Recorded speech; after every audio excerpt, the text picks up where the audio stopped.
नमस्कार दोस्तों, मैं पंकज वर्मा आप सभी का स्वागत करता हूं। आज हम बात करेंगे नाजीवाद और हिटलर का उदय, जो कि 9th क्लास का ये चैप्टर है एनसीईआरटी का। तो इसमें इसकी शुरुआत होती है, इस कहानी की शुरुआत होती है 11 वर्षीय लड़का हेमरुट के माध्यम से। इसमें इसके माता पिता जो हैं आपस में बात करते रहते हैं कि अब हम लोगों को भी सुसाइड सामूहिक रूप से कर लेना चाहिए या फिर सिर्फ अकेले करना चाहिए। और ये चुपके से लड़का सुनते रहता है, तो इस चीज़ को समझ नहीं पाता है कि ऐसा क्या होता है, क्यों सुसाइड करने की बात चल रही है। इसके पिता अगले ही दिन ऑफिस में जो है सुसाइड कर लेते हैं। ये इतना डरा होता है, इतना सदमा में पहुंच जाता है कि मतलब अगला 9 साल तक कि घर पे खाना नहीं खाता है कि माँ हमको खाना में जहर दे देगी। तो ये सब क्यों था? क्योंकि इसके पिताजी जो थे एक हिटलर के कट्टर समर्थक थे, यानी नाजीवाद के कट्टर समर्थक थे, और कई यहूदियों को मारने में, है ना, एक तरह से हिंसा करने में संलिप्त थे। तो उनको लगा कि अब हमें भी नहीं छोड़ा जाएगा जब द्वितीय विश्व युद्ध में जब हार होता है। तो इसी का कहानी है जिसको हम आगे समझते हैं। तो चलिए हम आगे समझते हैं इसका बैक फ्लैश में समझते हुए कि आखिर हुआ क्या था, उसकी कहानी की ऐसा मैंने जो पृष्ठभूमि बना वो कैसे बना। तो प्रथम विश्व युद्ध जो है 1914 से 18 तक होता है। उसमें एलाइड पावर्स में इंग्लैंड, फ्रांस, रूस और बाद में जो है यूएसए शामिल हो जाता है। और जो सेंट्रल पावर है उसमें जर्मनी, ऑस्ट्रिया, तुर्की, है ना। और अंततः एलाइड पावर का विजय होता है। उसमें जर्मनी जो है उसका हार का सबसे बड़ा कारण यूएसए का शामिल होना होता है। वो 1918 में शामिल होता है यूएसए। तो जब प्रथम विश्व युद्ध में जब जर्मनी हार जाता है तो उसके बाद क्या होता है कि जो जर्मनी के जो राजा होता है वो पद से त्याग दे देता है। तो एक वाइमर में, जर्मनी की एक जगह है वाइमर, तो वहाँ वाइमर रिपब्लिक का गठन किया जाता है कि नहीं। एक तरह से नेशनल असेंबली बनता है, यानी एक तरह से राजतंत्र समाप्त करके डेमोक्रेसी की ओर बढ़ने का प्रयास किया जाता है। नेशनल असेंबली बनता है, फेडरल स्ट्रक्चर बनता है, डेमोक्रेटिक कॉन्स्टिट्यूशन बनता है, इस सब का निर्माण होता है। और जर्मनी के जो लोग थे, है ना, उसके लोगों द्वारा जर्मन पार्लियामेंट के मेंबर इलेक्ट किए जाते हैं। जर्मन जो पार्लियामेंट है उसको राइखस्टाग कहा जाता है, इस चीज़ ध्यान रखिएगा, ये बहुत इंपॉर्टेंट है। जो जर्मन पार्लियामेंट है उसको राइखस्टाग कहा जाता है, इस चीज़ को ध्यान रखिएगा। ये जो है प्रतिनिधियों के निर्वाचन में जो बनता है स्ट्रक्चर, यानी वाइमार रिपब्लिक, तो उसमें सभी को वोट देने का निवयस्क मताधिकार की अवधारणा होती है। सार्वभौमिक मताधिकार प्रदान किया जाता है, महिलाओं को भी वोट देने का अधिकार दिया जाता है। इसके बाद प्रथम विश्व जब समाप्त होता है उसके बाद उसके लिए एक वर्साई की संधि होती है ना, ट्रीटी ऑफ वर्साई 1918 नवंबर 1918 में। तो इसमें जर्मनी और एलाइड पावर्स के बीच होता है। तो इसमें क्या होता है, इस संधि को समझना बहुत ज़रूरी है। ये जो है, इसे कैसे ब्रिटेन का उपनिवेश था भारत उस समय, तो उसी प्रकार से जर्मनी के भी विदेशों में और कई उपनिवेश थे। तो जर्मनी को अपना सारा उपनिवेश जो है छोड़ना पड़ता है, जो विदेश में इसका जो है इस संधि के अकॉर्डिंग लगभग 10% आबादी, 13% भूभाग, 75% लौ भंडार, 26% कोयला भंडार, ये सब जो है एलाइड पावर्स को देने पड़ते हैं जर्मनी द्वारा। तो ये बहुत बड़ा एक क्षति इसको एक तरह से होता है। जर्मन सेना को भंग कर दी जाती है, वो सेना नहीं रखेगा, है ना। और इसको युद्ध अपराध के लिए जो है इसको जिम्मेदार ठहराया जाता है। और इसके लिए जर्मनी पे 6 अरब पाउंड का जुर्माना लगाया जाता है कि नहीं। इस पर 6 अरब पाउंड का जुर्माना लगाया जाता है। उसके जो खनिज संसाधन से समृद्ध एक जगह था राइनलैंड, है कि नहीं, वो भी कई दशक तक, 1920 के दशक तक मित्र राष्ट्रों को नियंत्रण में रहता है, वहाँ से संसाधन का दोहन करने में। ये संधि जो है जर्मन के लोगों को पसंद नहीं आता है कि नहीं। उसको जो है लगता है कि तो बहुत गलत हुआ। तो जो जर्मन के राष्ट्रवादी लोग थे, रूढ़िवादी लोग थे, वो जो है रिपब्लिक के जो नेता थे, वाइमर रिपब्लिक के, उसको नवंबर के अपराधी कहकर उसका मजाक उड़ाते हैं कि देश को बेचने का काम किया है इन लोगों ने, है कि नहीं। अब इसका समझिए कि युद्ध का असर क्या होता है। अब इतना संधि, वर्साई संधि हुआ, युद्ध में ऑलरेडी लॉस कर चुका है जर्मनी बहुत कुछ। तो इसमें क्या हुआ कि जर्मनी जो है कर्ज में डूब गया, है कि नहीं। बहुत सारा जो है कर्ज लेके युद्ध लड़ा था, और कर्ज ऊपर से और उस पर पेनाल्टी लगा दिया गया बहुत सारा। इसका जो गोल्ड स्टॉक था उसका ख़त्म हो गया। अति मुद्रास्फीति मतलब ये समझिए एकदम कि आप बोड़ा में भर भर के रुपया ले जाएं मार्केट में, और एक चिमकिल में, थैली में जो है खाने का सामान लेकर आएँ, सोना चांदी नहीं, खाने का सामान लेकर आएँ, इतना महंगाई हो, है कि नहीं, कि पैसा का वैल्यू ही नहीं हो। इस प्रकार की स्थिति हो जाती है। रूढ़िवादी और राष्ट्रवादियों द्वारा वाइमर गणराज्य का आलोचना किया जाता है। जाहिर सी बात है, इस विपक्ष में जो रहेगा वो तो आलोचना करेगा ही, है कि नहीं। आलोचक में से समाजवादी थे, कैथोलिक थे, डेमोक्रेट थे, ये सब जो है आलोचक थे। सिपाहियों को आम नागरिकों के मुकाबले ज़्यादा सम्मान दिया जाता है ना।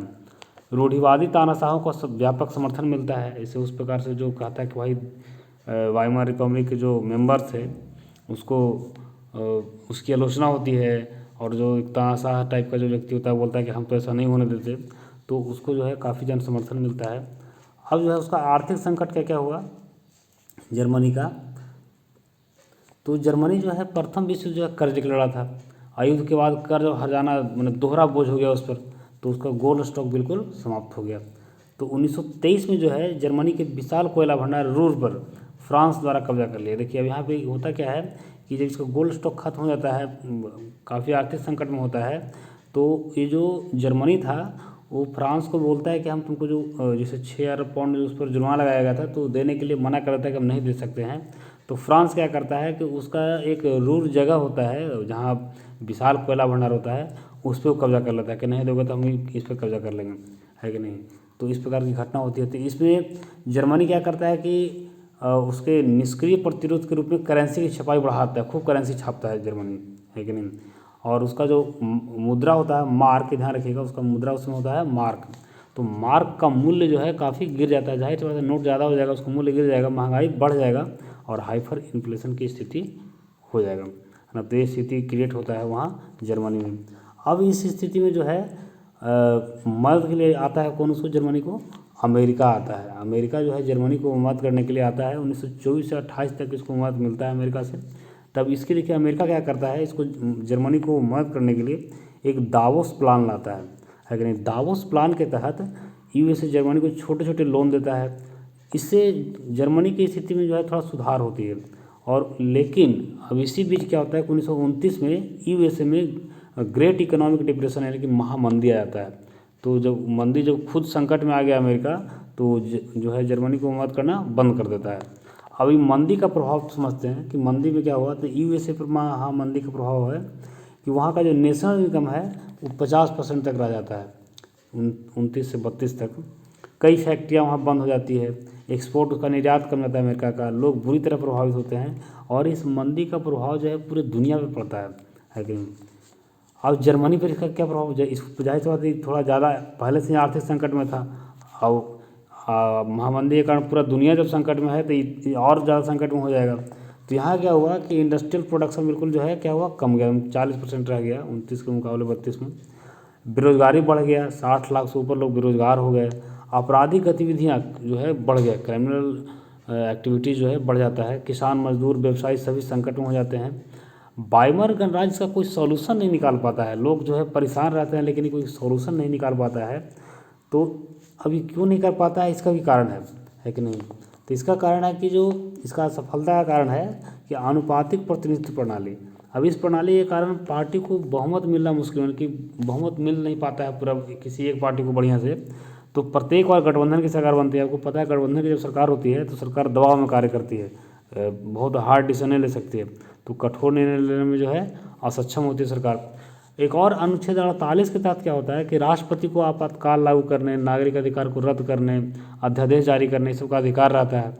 और इन कारणों से सरकार जो है हमेशा अस्थिर रहता है। अस्थिर करने का मतलब है कि एक छोटे से कार्यकाल में 10-12 साल के काल में वहाँ 20 बार मतलब सरकार चेंज होता है, यानी कि 20 मंत्रिमंडल के हाथों में जो है सरकार रहता है। तो इस प्रकार का इन्हीं सब परिस्थितियों में जो है हिटलर का उदय होता है लेकिन जर्मनी में इन्हीं सब परिस्थितियों में हिटलर का उदय होता है। अब हिटलर के बाद थोड़ा जान लीजिए छोटा मोटा चीज़। तो इसका जन्म जो है ऑस्ट्रिया में हुआ था 1889 में। बचपन इसका काफ़ी गरीबी में गुजरा। प्रथम विश्व युद्ध के दौरान जो है 1914 में जो है जर्मन आर्मी ज्वाइन कर लिया। ये जो है अग्रिम मोर्चे पे संदेशवाहक का कार्य किया, है ना, संदेशवाहक का। और इसको कई तमगे उमगे भी मिले अच्छा काम करने के लिए। तो काफ़ी जो है, लेकिन वर्साय का जब संधि हुआ तो उससे ये आग बबूला हो गया, बहुत विरोध किया उसका। और इसका एक खूबी ये था कि बहुत पावरफुल स्पीकर था, खूब बढ़िया बोलता था एकदम, जैसे हमारे आज मोदी जी बोलते हैं उनसे भी बढ़िया बोलता था वो, है ना, अपने देश के लिए, राष्ट्र के लिए। तो लोगों को लगता था कि भाई ये तो कुछ करेगा ज़रूर। तो इस प्रकार से जो है 1919 में जो है जर्मन वर्कर्स पार्टी ज्वाइन कर लेता है। इसका बैकग्राउंड समझिए थोड़ा। तो इसका सदस्यता लेता है और धीरे धीरे करके जो है उस पार्टी पे ही नियंत्रण स्थापित कर लेता है और पार्टी का नाम बदल देता है national socialist German workers party. तो जो जर्मन वर्कर्स पार्टी था उसमें लगाता है क्या, नेशनल सोशलिस्ट, उसी को शॉर्ट में नाजी पार्टी कहा जाता है, ध्यान रखिएगा, या नेशनल सोशलिस्ट पार्टी भी कहा जाता है, ये चीज़ को ध्यान रखना है आपको, है कि नहीं। अब जो है क्या होता है कि 1919 में हिटलर अब अपना प्रयास करता है सत्ता को प्राप्त करने के लिए, थोड़ा जो है ये काम करता है। तो हिटलर बवेरिया पर कब्जा कर लेता है, एक जगह है वहाँ का, है ना। बर्लिन को नियंत्रण में लेने की कोशिश की जाती है और जो है ना, तो उसको कहने का मतलब है कि बर्लिन जो है, बर्लिन को मैंने हिटलर चाहता है कि हम बर्लिन को भी जो है अपने नियंत्रण में ले लें, लेकिन उसमें वो असफल होता है और गिरफ्तार कर लिया जाता है कि नहीं। उसको कुछ दिन तक जेल में रखा जाता है, उस पर देशद्रोह का मुकदमा चलाया जाता है, लेकिन फिर बाद में रिहा कर दिया जाता है। अब जो है ये नाजी पार्टी का उदय समझिए कि इसका नाजी पार्टी का उदय कैसे हुआ। 1929 के इलेक्शन में जो है जर्मन सांसद ने राइखस्टाग के लिए चुनाव हुआ, इसमें इसको वोट हार गए, हिटलर जो है हार गया, 2.6% वोट उसमें उसको मिलता है कि नहीं। लेकिन 1929 में जो महामंदी होता है उसका एक ज़बरदस्त फायदा उठाता है हिटलर। ये क्या करता है कि 1932 में जो चुनाव होता है तो उसमें ही जीत जाता है, इसमें जो है विन यानी कि जीत जाता है और 37% वोट प्राप्त करता है 1932 के चुनाव में। इसके बाद जो है अभी जीता कैसे इसको समझिए। ये जो है लोगों से क्या क्या वादा करता है चुनाव में, जो है नाजी पार्टी का वादा रहता है कि मैं एक शक्तिशाली राष्ट्र बनाऊंगा, है ना, उसकी स्थापना करूंगा। वर्साय की संधि से अलग होना, यानी कि हम जो उसमें थोपा गया है जर्मनी पे जो संधि एलाइड पावर द्वारा, उससे हम अलग हो जाएंगे और जर्मन समाज को खोई जो डिग्निटी है, प्रतिष्ठा है, उसको हम वापस लाएंगे, रोजगार देंगे, देश को विदेशी प्रभुत्व से मुक्त कराएंगे, यानी कि जो बाहरी इंटरफेरेंस है यहाँ पे उसको हम ख़त्म कर देंगे। तो यही सब चीज़ समस्या था लोगों को, वहाँ का लोगों को यही समस्या था। लोगों को समस्या का समाधान किस में दिखा, हिटलर में दिखा, तो उसने वोट किया हिटलर को, हिटलर जीत गया। हिटलर में ये तो आपको पता है कि बहुत बड़ा स्पीकर था, ये बहुत बड़ा वक्ता था, तो बड़ी बड़ी रैलियाँ करता था, जनसभाएँ करता था और स्वास्तिक लगे जो है छपे झंडे का यूज करता था। ये चीज़ भी आपको जानना है ना। जैसे आज देखिए, मान लिया जाए कि हम, ऐसा नहीं कि हम हिटलर के से तुलना मोदी को कर रहे हैं, लेकिन हम एक बात बता रहे हैं कि आज भी जैसे मोदी का देखिए रैली होता है तो लाखों की संख्या में लोग जुटते हैं, मोदी मोदी, तो उस प्रकार से और भी पार्टी के नेताओं का रैली में जुटते हैं लोग। लेकिन हम ये कह रहे हैं कि लोकप्रियता इसका इतना ज़्यादा था हिटलर का उस समय कि कह नहीं सकते हैं, है ना। अब देखिए जब इस सत्ता में आया था तब घटना जो प्रमुख घटती है उसको ध्यान से समझिए। अब जो है 30 जनवरी 1933 को एक प्रमुख डेट होता है, इसमें जो है राष्ट्रपति जो वहाँ का होता है हिंडनबर्ग, वो हिटलर को चांसलर नियुक्त करता है 30 जनवरी 1933 को। ये जो है मंत्रिमंडल में सबसे शक्तिशाली पद होता है, लाइक पीएम के जैसा, और ये अपना पावर धीरे धीरे बढ़ाता है, रूढ़िवादी को अपने उद्देश्यों से जोड़ लेता है कि नहीं। तो इसका पावर धीरे धीरे जो है बढ़ जाता है, नहीं इसके समर्थक बढ़ते जाते हैं धीरे धीरे। अगला जो डेट है 27 फरवरी 1933, एक वहाँ संसद भवन जो होता है उसका, जर्मन संसद, वहाँ एक अग्निकांड होता है, यानी कि आग लग जाता है। कैसे लगता है इसे कोई प्रूफ और कोई दस्तावेज नहीं है, लेकिन रहस्यमय तरीके से जो है वहाँ आग लगता है। उसके बाद 28 फरवरी को जो है एक अध्यादेश जारी किया जाता है ना, अग्नि अध्यादेश, फायर डिक्री जारी किया जाता है। इसमें क्या करता है कि नागरिक अधिकारों को अनिश्चित काल के लिए निलंबित कर देते हैं। जो सिविल राइट्स है उसको बोलता है अभी जो है अनिश्चित काल के लिए खत्म किया जाता है। इसमें जैसे नागरिक अधिकार कहते हैं, जैसे फ्रीडम ऑफ स्पीच, यानी कि, है ना, प्रेस की स्वतंत्रता होता है, असेंबली सभा गठन करने के सब पर बैन कर देते हैं कि आप ना कोई सभा गठन कर सकते हैं, ना प्रेस, ये सब को जो है सबको कंट्रोल कर लिया जाता है। अब अगला डेट है एक इम्पॉर्टेंट 3 मार्च 1933। इसमें क्या होता है कि विशेषाधिकार अधिनियम लाता है, इनेबलिंग एक्ट पारित करता है और इस एक्ट के माध्यम से ही जो है डेमोक्रेसी को समाप्त कर देता है, डिक्टेटरशिप जो है स्थापित कर देता है। अध्यादेश के जरिए शासन चलाया जाता है, नहीं कोई अब मंत्रिमंडल नहीं होगा कि किसी चीज़ को लेकर के हम निर्णय लेंगे, ऐसा नहीं, सब अध्यादेश करेंगे कि जो भी करेगा हिटलर करेगा, है ना। नाजी पार्टी के अलावा सभी राजनीतिक पार्टियों को और ट्रेड यूनियन पर पाबंदी रहेगा, कोई पार्टी नहीं रहेगा, एक ही पार्टी रहेगा, नाजी पार्टी। अर्थव्यवस्था, मीडिया, सेना, न्यायपालिका, सब पर पूरा नियंत्रण स्थापित कर लेता है कि नहीं।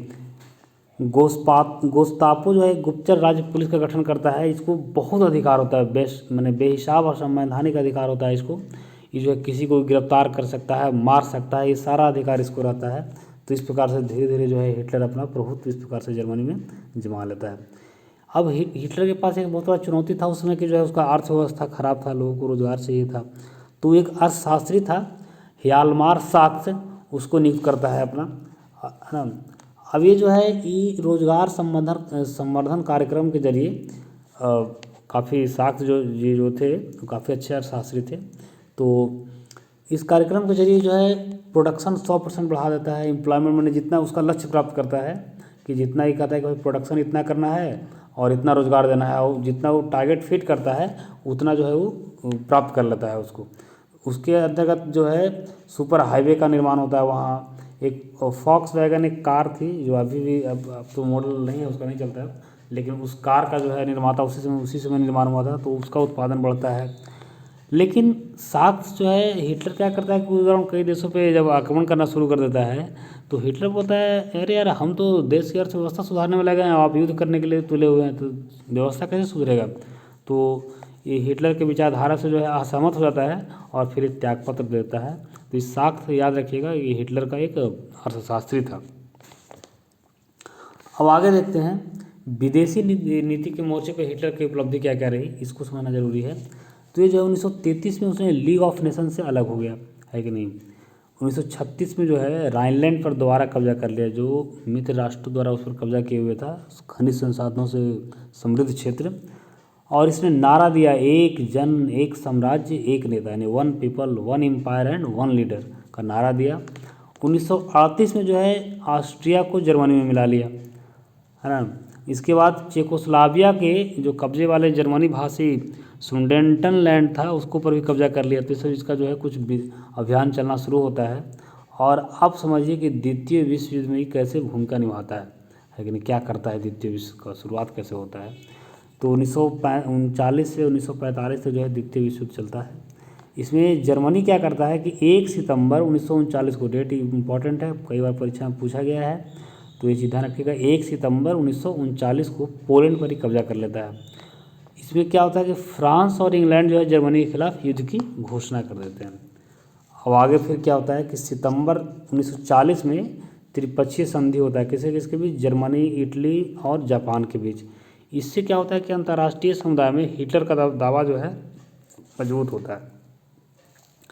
हिटलर का पूरा ध्यान जो था कि पूर्वी यूरोप को, यानी कि इधर पोलैंड है, रसिया है, इस सब पर जो है उसको ध्यान था कि सबको जीतेंगे और वहाँ से जो है संसाधन प्राप्त करेंगे, लिविंग स्पेस प्राप्त करेंगे, यही सब उसका जो है हिटलर का उद्देश्य था। इसके बाद क्या होता है कि 22 जून 1941 की घटना, इसको समझिए, ये काफ़ी हिटलर यहाँ तक जो 22 जून 1941 से पहले समझिए कि हिटलर मजबूत स्थिति में था युद्ध में, यहाँ से कमज़ोर होना शुरू होता है। जर्मनी जो है क्या करता है, सोवियत संघ पे हमला कर देता है। देखिए आप मैप में देखिएगा तो जर्मनी के एक साइड ब्रिटेन है, इधर मतलब रूस है, पूरब साइड में रूस है और पश्चिम साइड में जो है उधर ब्रिटेन पड़ता है। तो जब ये सोवियत संघ पे हमला करता तो पहले तो जर्मनी एक मोर्चा पे लड़ रहा था, इधर ब्रिटेन से लड़ रहा था, लेकिन जब रसिया से हमला करता है तो इसके ऊपर दोनों तरफ से बमबारी होना शुरू हो जाता है और रूस के सैनिक जो है जर्मनी में बर्लिन तक घुस जाते हैं, वहाँ तक जो है रगेद के मारते हैं इसको। तो यहाँ से जो है हिटलर काफ़ी मतलब जर्मनी का काफ़ी स्थिति खराब होने लगता है। इसको कहा जाता है कि हिटलर का ये ऐतिहासिक बेवकूफ़ी था, है कि नहीं। तो जर्मनी जो है पहले पूर्वी पश्चिमी दोनों मोर्चे पे बमबारी की चपेट में आ गया, है ना। सोवियत लाल सेना बर्लिन तक पहुंच गई। इस घटनाक्रम ने अगली आधी सदी तक, यानी कि अगला 50 साल तक कह सकते हैं कि समूचे पूर्वी यूरोप पर सोवियत वर्चस्व रहा, है कि नहीं। जैसे उससे जो पोलैंड, सर्बिया करें आपका बेलारूस, यूक्रेन वगैरह उसका सब कब्जा उसका बहुत दिन तक रहा, रूस के कब्जे में रहा, है कि नहीं। लेकिन अब यहाँ पे समझिए कि यूएसए जो था उस स्थिति में क्या कर रहा था, तो वो जो है युद्ध में शामिल होने से डर रहा था कि भाई हमको शामिल नहीं होना है, क्योंकि एक महामंदी का मार झेल चुका था युद्ध के कारण ही वो, है कि नहीं। लेकिन वो कैसे रह सकता था अलग। वहाँ जो है जापान जो था उस समय एक तरह से जो जर्मनी के साथ था, उसका ताकत बढ़ रहा था। वो जो फ्रेंच इंडो चाइना पर कब्जा कर, फ्रेंच इंडो चाइना कहने का मतलब है कि वो इंडो का मतलब कि जिससे फ्रांस का कुछ उपनिवेश था चाइना के पास, है कि नहीं, तो उस पर वो कब्जा कर रहा था। इंडिया का कुछ उपनिवेश था वहाँ कब्जा कर रहा था। तो इन सब चीज़ों पर जो है कब्जा करते हुए जैसे भारत का जो अंडमान निकोबार था वो जापान के कब्जे में हो गया था, फिर बाद में सुभाष चंद्र बोस को दिया था, वो आप पढ़िएगा आगे हिस्ट्री में, है ना। इतनी सारी सिचुएशन चल रहा था। इसी दौरान क्या करता है जापान, एक 8 दिसंबर 1941 को एक गलती करता है कि नहीं, जापान द्वारा जो है पर्ल हार्बर जो अमेरिकी नौसैनिक ठिकाना था उस पर जो है हमला कर देता है जापान। अब जैसे ही हमला करता है जापान भी जो है अमेरिका भी युद्ध में शामिल हो जाता है कि नहीं। अब यहाँ से फिर जो है वर्ल्ड वार समझिए एक तरह से ख़त्म हो जाता है। फिर वो शामिल होता है, उसके बाद युद्ध चलते रहता है, चलते 41 में शामिल होता है, युद्ध चलता है। फिर उसका मन करेगा मित्र राष्ट्र जो है वो काफ़ी मजबूत स्थिति में हो जाता है। और जो वर्ल्ड वार समाप्त हुआ फिर उसमें 2 कारण महत्वपूर्ण है क्यों समाप्त हुआ। तो एक 8 मई 1945 को जर्मनी का आत्मसमर्पण, जर्मनी जो है ठंडा हो गया उधर, हिटलर सुसाइड कर लेता है फिर, है कि नहीं। और जापान के हिरोशिमा और नागासाकी पर अमेरिका द्वारा परमाणु बम ब्लास्ट किया जाता है, एक 6 अगस्त को, एक 9 अगस्त को। 6 अगस्त को जो परमाणु बम पटका जाता है उसको लिटिल बॉय कहा जाता है कि नहीं। और 9 अगस्त को जो पटका जाता है उसको फैटमैन कहा जाता है। तो ये चीज़ भी ध्यान रखिएगा। और 2 सितंबर 1945 को जापान जो है आत्मसमर्पण कर देता है युद्ध के लिए।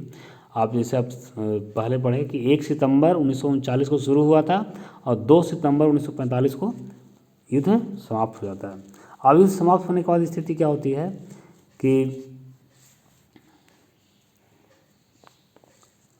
न्यूरेमबर्ग एक जगह है जर्मनी का, है कि नहीं, वहाँ जो है इंटरनेशनल मिलिट्री ट्रिब्यूनल की स्थापना की जाती है। एलाइड पावर उसमें शामिल होते हैं, French, UK, USA, Soviet union, है ना।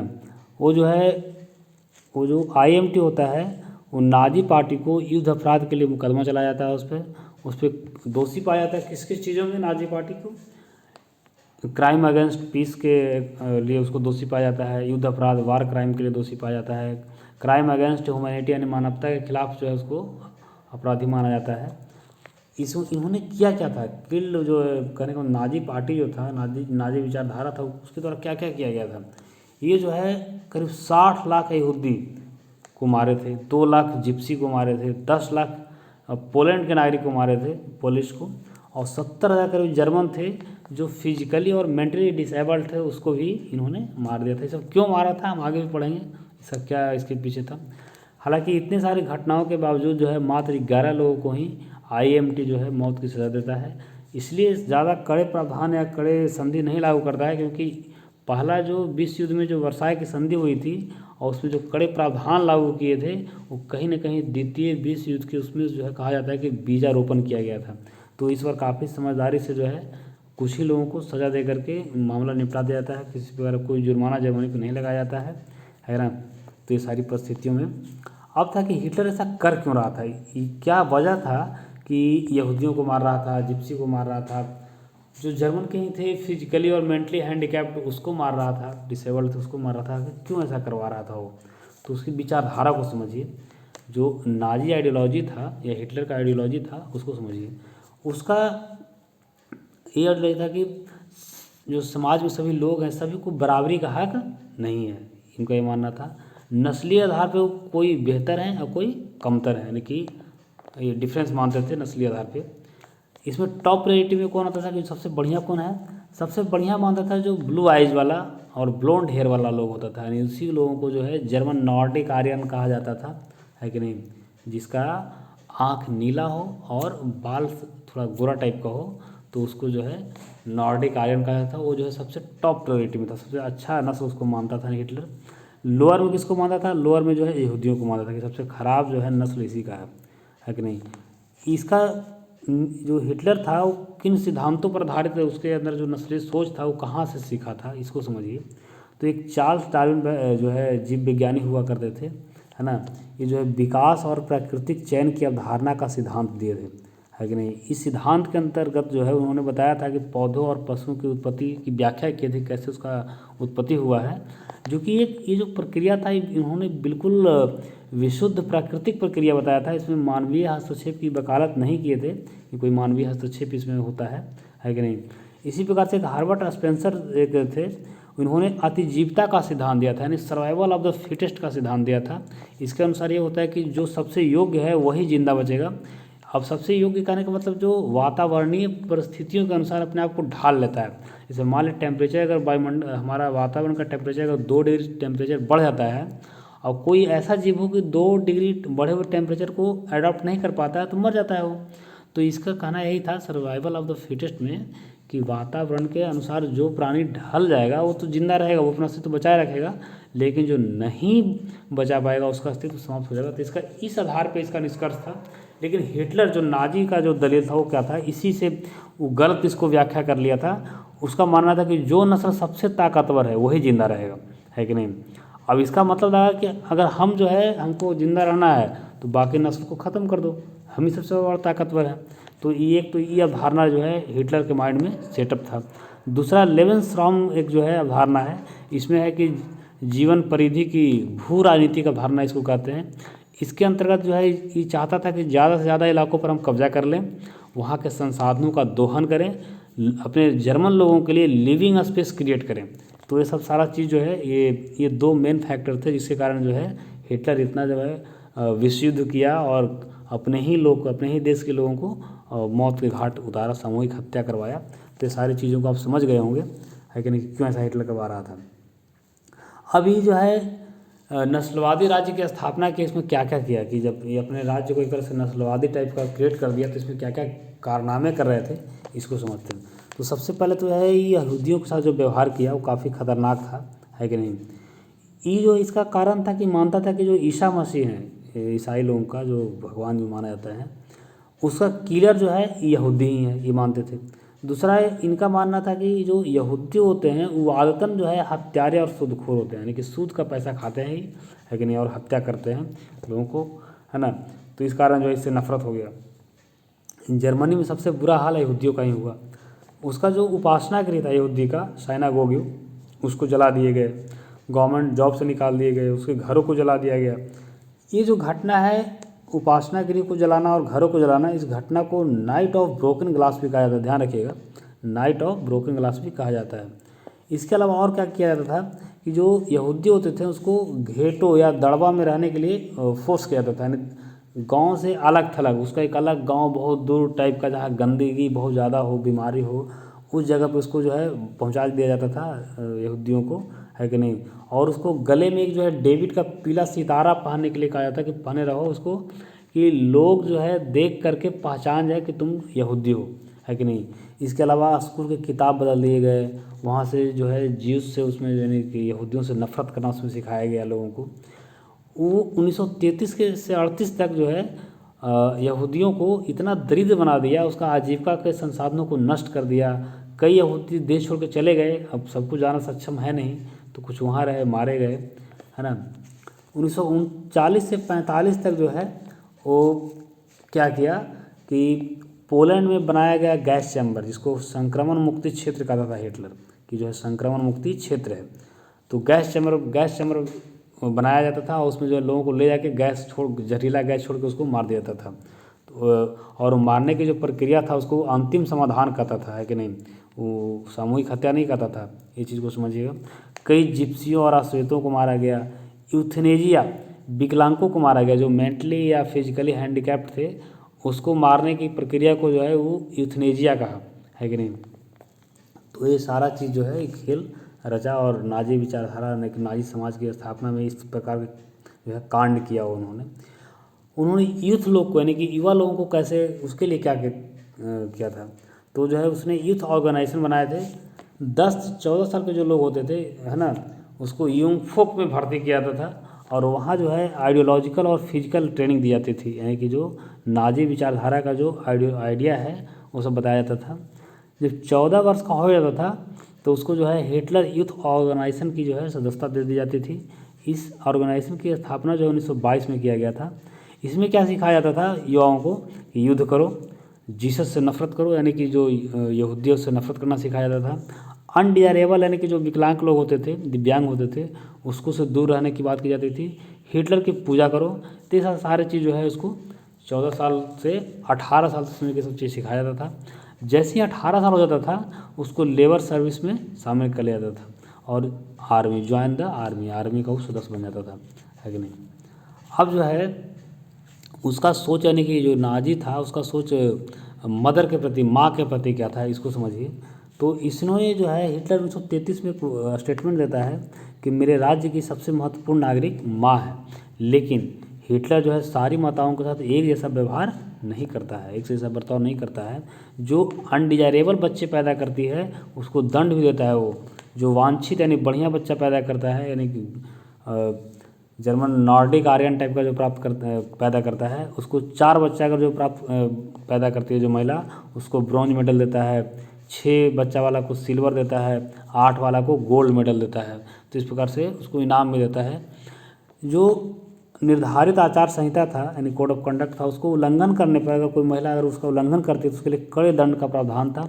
उसको गंजा करके, मुंह पर कालिख पोत करके, गले में तख्ती लगाकर घुमाया जाता था और तख्ती पे लिखा होता था, मैंने राष्ट्र के सम्मान को मलिन किया है। तो इस प्रकार से यातनाएं महिलाओं को भी दिया जाता था।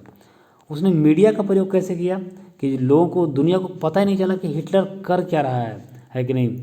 वो जो है सामूहिक जो हत्या करता था तो उसको क्या बोलता था, अंतिम समाधान। जो यहूदियों को मारता था उसको बोलता था अंतिम समाधान कर रहे हैं, है कि नहीं। यूथनेजिया यानी मीडिया में जो है हत्या नामक शब्द आता ही नहीं था पेपर वगैरह में, है कि नहीं, और सारा कंट्रोल कर लिया था वो, है ना। तो ये चीज़ था। संक्रमण मुक्ति, जो गैस चैम्बर था जहाँ लोगों को मारा जाता था उसको कहा था संक्रमण मुक्ति क्षेत्र है कि नहीं। समाजवादियों और उदारवादियों को कमज़ोर और पथभ्रष्ट तत्व के रूप में प्रस्तुत किया, यानी कि उसको जो है लोगों में इस प्रकार से फैलाया गया कि इन लोग जो है देशद्रोही है, इन लोग विदेश का एजेंट है कि नहीं। उसको जो है पथभ्रष्ट, मैंने खराब तरीके से नकारात्मक रूप में उसको प्रस्तुत किया। लोगों की नज़र में भी जो है वो सारे लोग जो है देशद्रोही टाइप के लगने लगे। और क्या किया कि एक मूवी सब के माध्यम से, है कि नहीं, यहूदियों के खिलाफ नफरत फैलाया गया। जैसे इसमें एक मूवी इम्पॉर्टेंट है, द एटर्नल ज्यू। इसमें जो है काफ़ी जीव कैसे होते हैं उनके बारे में बहुत नकारात्मक तथ्यों को दिखाया गया, है ना। एक बाद में एक किताब जो है एक है शॉर्लट बेराट, इसमें जो यहूदी पे जो अत्याचार हुए उसको लिखा गया है। इसमें कई लोगों का स्टेटमेंट इसमें है, कई लोगों का लेटर जो लिखा, जो यहूदी मरे हैं तो कुछ लिख के मरे हैं उसका इसको इसमें रखा गया है इस बुक में। तो एक याद रखिएगा इसको, थर्ड राइक ऑफ ड्रीम्स। तो ये चीज़ें था, ये पूरा हिटलर का कहानी था कि कैसे। हम इस चैप्टर में इतना ही पढ़ना था, हम और भी आगे अगले चैप्टर में पढ़ेंगे। धन्यवाद।